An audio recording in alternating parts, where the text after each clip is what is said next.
What's up guys, welcome back to another video. Hopefully on this episode, by the end of it, you'll see this motor in this engine bay and hopefully starting up. I'm not going to make any promises because I don't know if I'm missing parts, and parts are not easy to come by at the moment. In saying that, got some fresh turbo beanies, there's one in there as well.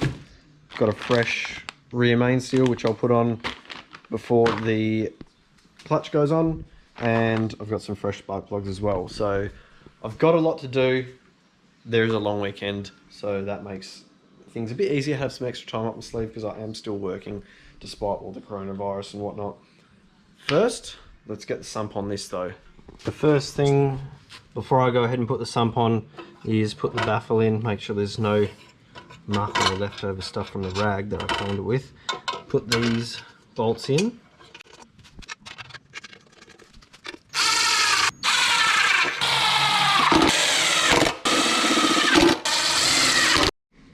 Then put this hose in, or pipe, which if I'm 100% honest, I have no idea what it does, but it's important, so I'm going to put it back in there. Be able to use these gaskets, they're rubber, they don't look too fucked out, so bang those guys in there. Can I trust you? Don't know if I can. Can I trust you? Can I trust you? Don't know if I can. Can I trust you? There we are, all done up, ready to go. Surface is clean. Pipes, which I have no idea what to do, are in. Baffle is bolted down, which the baffle in this one I think is definitely going to make a difference and help. I mean, even though the other sump here doesn't have much room for it to slosh and the pickup would be down there, it's still not as small or as baffled as this kind of area. So the pickup sits in there, or which I have here and it's still taped up, but the pickup sits in there. As you can imagine, there's nowhere for the oil to go when it's sloshing around, so it's always going to be there ready to go. Still not 100% sure if that was a causing factor, but it's definitely going to be a better idea. It can't be worse, for sure can't be worse running the baffled sump, and more quantity and more volume. So running with this, I'm a fair bit more comfortable, a fair bit happier. Anyway, let's get the old sump off and then get this one on.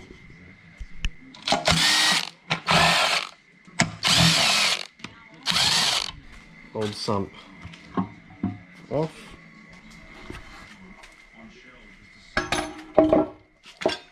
Now that I've got both sumps here out side by side, actually it's probably the perfect time to show you what I was talking about with the oil pickup and the baffling.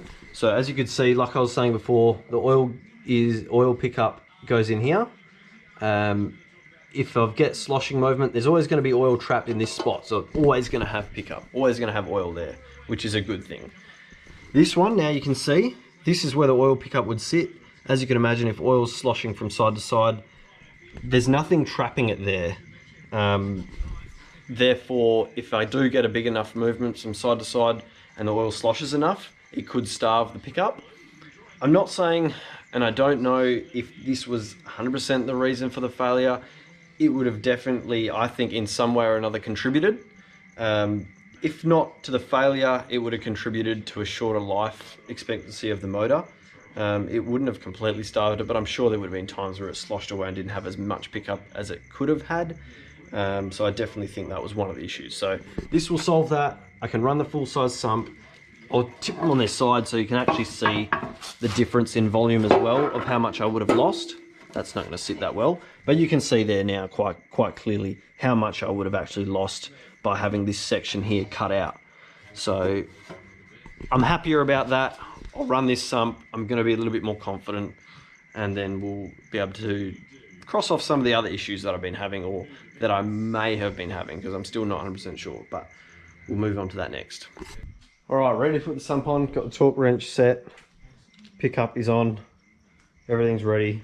Gasket in place on the sump. So let's stick it on.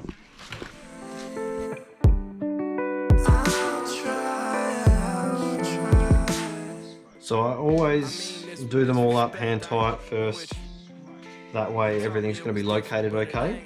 and then I'll go in a pattern as well, so starting there, ends, and then back in, just so everything comes down evenly. Start the car and slide the roof.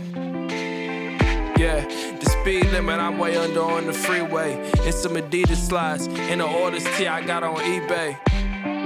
Whole team got kicks, you would think we shopping. There we go, flipped back over, sump on, drains done, good spot. I'll put the dipstick in after.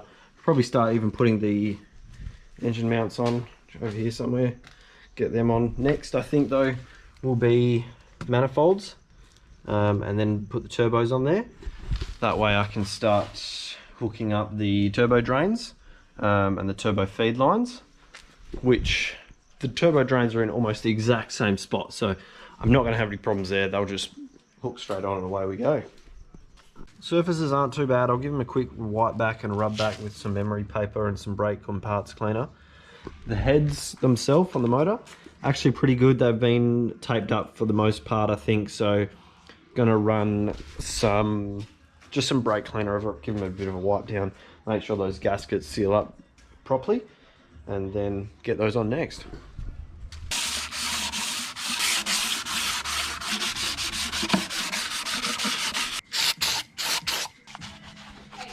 Got all the surfaces cleaned up. I've got my gaskets over here. I'm gonna look up my torque setting, get my torque wrench set. I'm gonna lift these bad boys into place. Now getting them off, I just undid it all. It was not graceful at all. So I'm gonna pop the camera down and just go ahead and put them on now. Let's see if this works. Literally just about to lift the manifolds and turbos on and fuck. So I'm gonna have to drill that out. Hopefully it comes out easily. I don't know, I'll have to wait and see.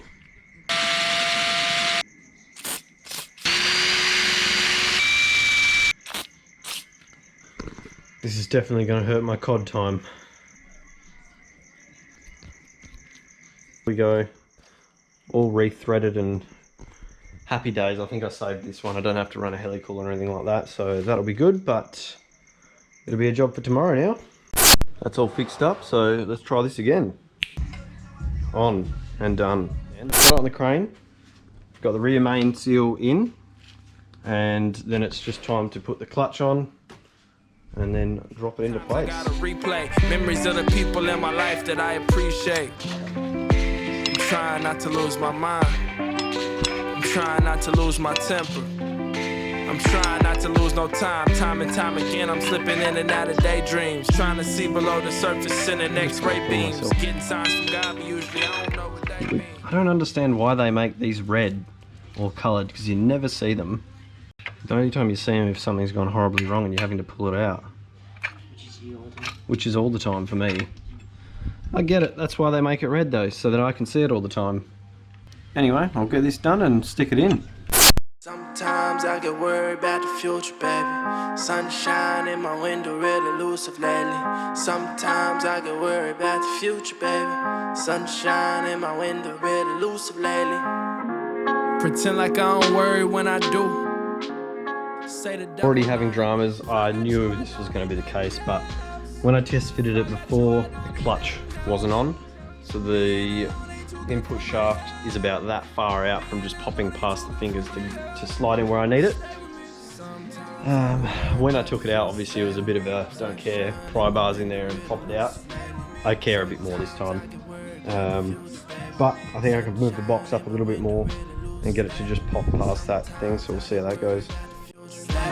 Sunshine in my window, real elusive lately. Sometimes I get worried. Just heard that magic pop. So I think I've got the shaft lined up now. So the rest of it should be happy days. Get angle in there nice. I've gone ahead and left the mounts out because I did have problems lining up the box and the gearbox and everything, the bell housing. So what I'm gonna do, get it in as far as I can, put some gearbox bolts in and tighten them up so it's all nice and flush with the motor. That way I know gearbox motor, it's going to be fine. Then I'll leave the chain attached and we'll be able to lift it up a bit and then slot these mounts in, and should make life a bit easier rather than as I am now. If I had the mounts on in there still, it'd be a bit of a nightmare trying to wriggle it around and the mounts each side rocking and hitting and pissing me off. So far so good. It's actually not that bad. I know I was angry just before, but not angry, just frustrated. I spoke too soon. The sway bar's in the way. And I think it's because I left these nuts out and the shocks have dropped through, so the sway bar's pivoted and rolled more into the way than it is when it's just in its normal spot. But for now I might just undo the 2 bolts, let it all sort of drop down a little bit, keep it out of the way, so I can get that angle down a bit more and slot it into place. Sometimes I get worried about the future, baby. Sunshine in my window really loose lately. Sometimes I get worried about the future, baby. Sunshine in my window really loose. So it wasn't as simple as just taking the sway bar off or dropping it down. So I've gone ahead, jacked the struts back up, bolted them into place. That's keeping the hub and spindle and everything, and I'll be able to completely undo the sway bar and drop it way down out of place. Pretty frustrated. That stupid Chris Brown fucking song came on as well. That I'm in Chris Brown's body, so I'm extra pissed off now, but it's all good. I'll get this other one up and then get the sway bar out of the way and we'll get it in. Sometimes I get worried about the future, baby. Sunshine in my window really loose lately. Sometimes I get worried about the future, baby. Sunshine in my window really loose lately. Alright, so I've got the motor in. Just have to do a few adjustments, make sure everything's lined up, and then tighten up the engine mounts and everything. As it sits now, pretty happy with it. It's sitting pretty well exactly where it sat before, which, I mean, why shouldn't it? It's all the same setup. So that's all happy days. I've checked underneath there, plenty of clearance on the sump like I thought I would. That's the whole reason of doing that test fit up before. Next, I think I need to work on probably putting the turbo drains on. I put that one on because that was going to be a nightmare to do in the car. Got to put the other drain on, put the feed lines on. I don't know if I'll get it started this weekend. I think that was a bit of a unrealistic goal considering how long this actually took to get in and how much other bits I do still have to put on, and it's not something I want to rush. So we'll get there though. I'll see how much I get done now. We can put the probably water pump on next and run the turbo feed and drain lines. I've got the drains on for the turbo or turbos because that was a lot easier to do outside the car and run that along and down there so it sort of runs back down. But I'm going to do the feed lines now. So I've got this little plate here and unbolt this one, and then that bolts onto there like so, and then it runs the feed lines to the top of the turbos here and here. I'll do that next, get that sorted up.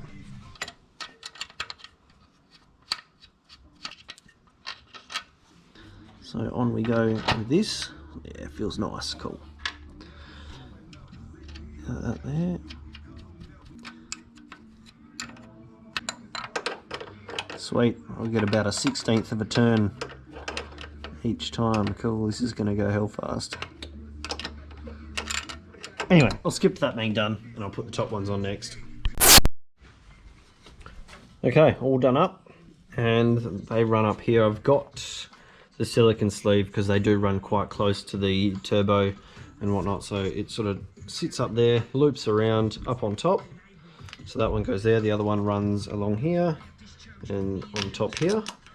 When I've got the fuel rail and the manifold and everything else there, I can zip tie them down to something so they don't flap around in the breeze. I'll do them up now. What size is this? It's almost a 14, but it's not quite a 14. Like the 14 just goes on there, but not enough. Oh, that shits me. It's a different 14. Maybe it's this 14. No, just as difficult. I bet it's Imperial. It is Imperial. Much easier now that I know what size spanner it is. Alright, I've got all the drain lines done, and oh, what have we got here? Some of the merch that I've been working on. You might see some of the links here and there, which I haven't really pushed too hard. I'm fully aware of what's going on in the world right now. Not a lot of people have extra money to just be spending on t-shirts that some dude on YouTube's trying to push. But if you do like them, and I mean, I think they're pretty cool, but of course I'm going to think that because I made the bloody things. Oh, I'll put a link in the description, or I'll put a link up here.